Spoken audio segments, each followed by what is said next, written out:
Video की starting में ये समझा कर करना चाहता हूँ। एलगरी ऑफ जस्टिस बोल सकते हो, न्याय की देवी कह सकते हो, न्याय की मूर्ति कह सकते हो, कुछ भी कह सकते हो। ये जो तराजू देख रहे हो ना, ये तराजू का मतलब होता है कि कानून के लिए सभी लोग बराबर हैं। इनकी आंखों में जो पट्टी है, जिसका कि बहुत मजाक बनाया जाता है कि कानून तो अंधा होता है, नहीं।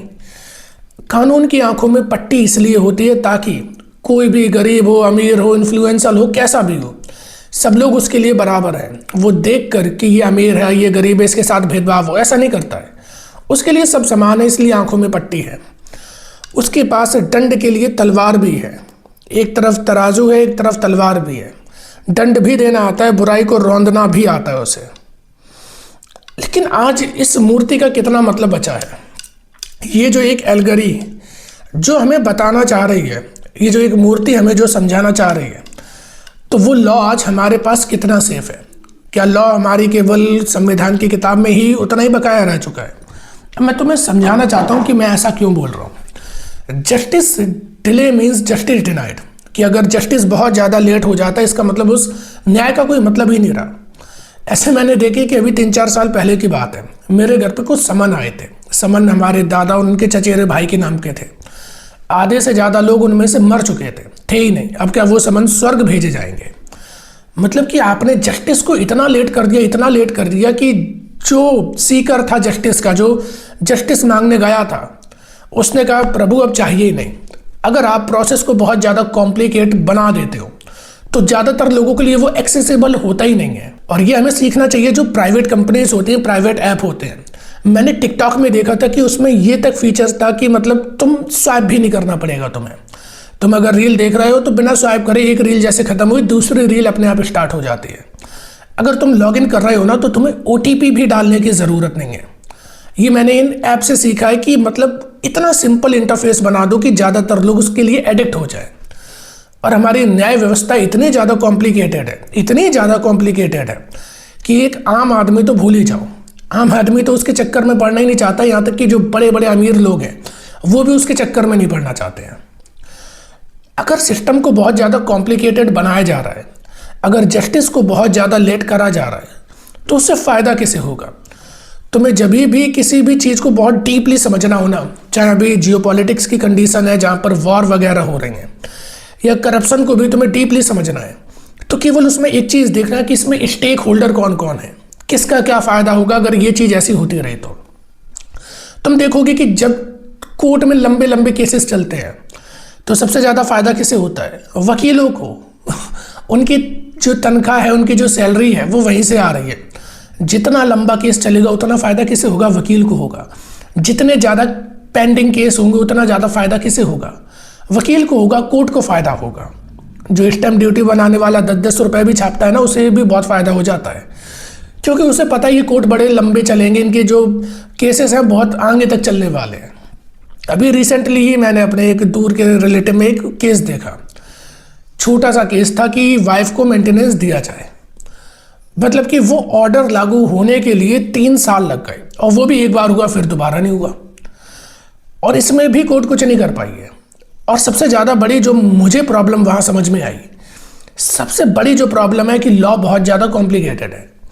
जुडिशरी में जो वो जज बैठा है ना, अब अगर मैं कुछ बोलूँगा तो कंटेम्प्ट लग जाता है, लेकिन सीधी बात ये, जो वो जज बैठा है, वो जो तारीख देकर जाता है कि इस तारीख को अगली सुनवाई होगी, वो उस तारीख को ज़्यादातर बार तो जज अवेलेबल ही नहीं होते। जज साहब कहीं छुट्टी पर होते, कहीं कुछ कर रहे होते, और उनसे तुम सवाल नहीं कर सकते हो। कोरोना काल के आसपास का एक केस था कि एक ने ट्विटर पर लिख दिया था कि जज इतने ज़्यादा छुट्टी लेते हैं जबकि इतने ज़्यादा केस पेंडिंग है। उसके ऊपर ही कंटेम्प्ट ऑफ कोर्ट लगा दिया गया था। मतलब कि तुम जुडिशरी के खिलाफ एक शब्द नहीं बोल सकते हो। और खिलाफ बोलना बहुत अलग बात होती है। जो सच्चाई है ना, तुम उस सच्चाई को नहीं बोल सकते हो।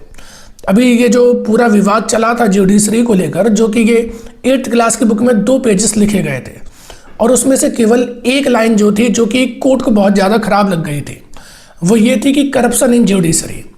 माय लॉर्ड को लगा है करप्शन और जुडिशरी में हम तो करप्शन को रोकने वाले हैं। क्या जुडिशरी में भाई भतीजावाद, चाचावाद नहीं होता है?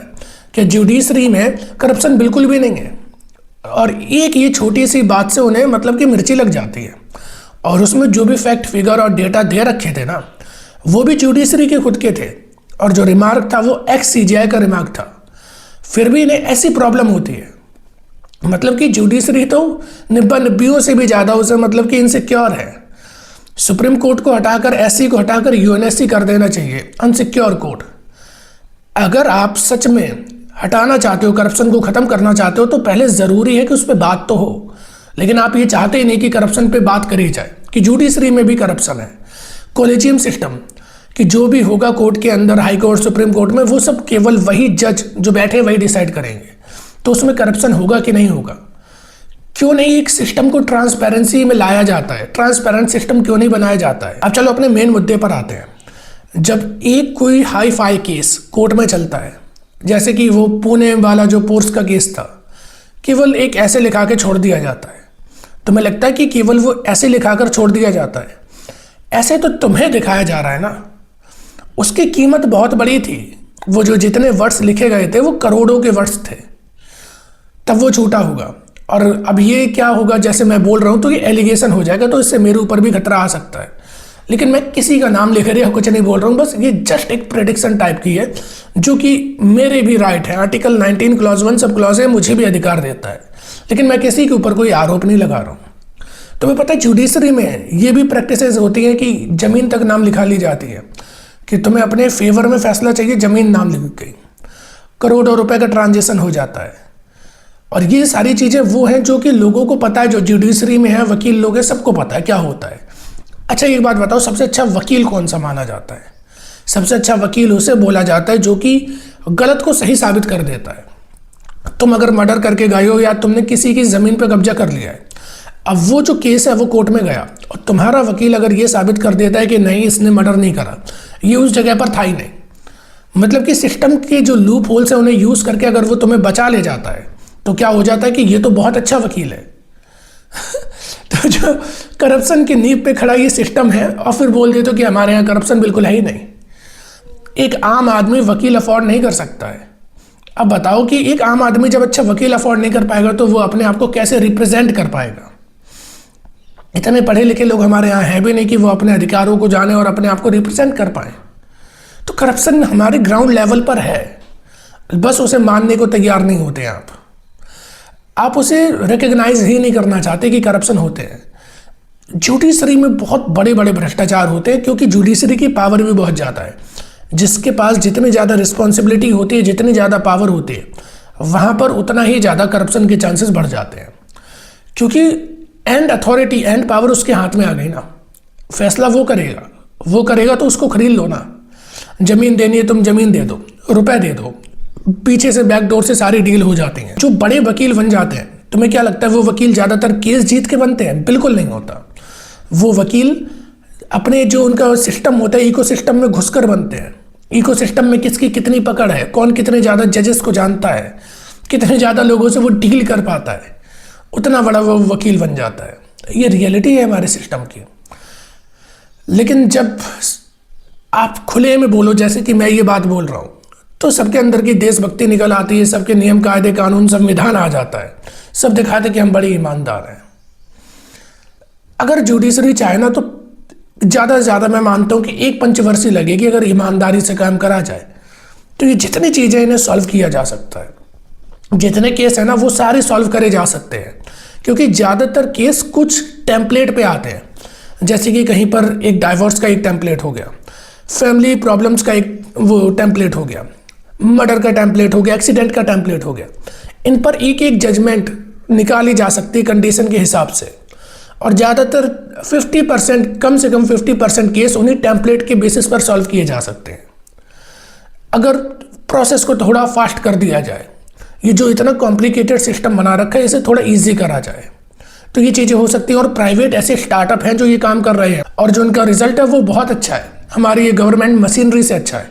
क्योंकि उन्हें पता है वो जो रुपए कमाएंगे ना, वो मेहनत करके कमाएंगे, वो रिजल्ट देकर कमाएंगे, और उन्हें पता है कि हमारे तो रुपए आना ही है, और हम जितना ज़्यादा लेट करेंगे तो एक्स्ट्रा और आ जाएगा। तो लेट करके लोगों को फ़ायदा है, इसलिए जुडिशरी लेट कर रही है, चीज़ों को डिले कर रही है। वकील का फ़ायदा है, जज का फ़ायदा है, पूरी जुडिशरी का सिस्टम इसी बेसिस पर चल रहा है कि हम लेट कर रहे हैं केस को, और उसका अंजाम आम जनता भुगतती है। Justice delayed means justice denied.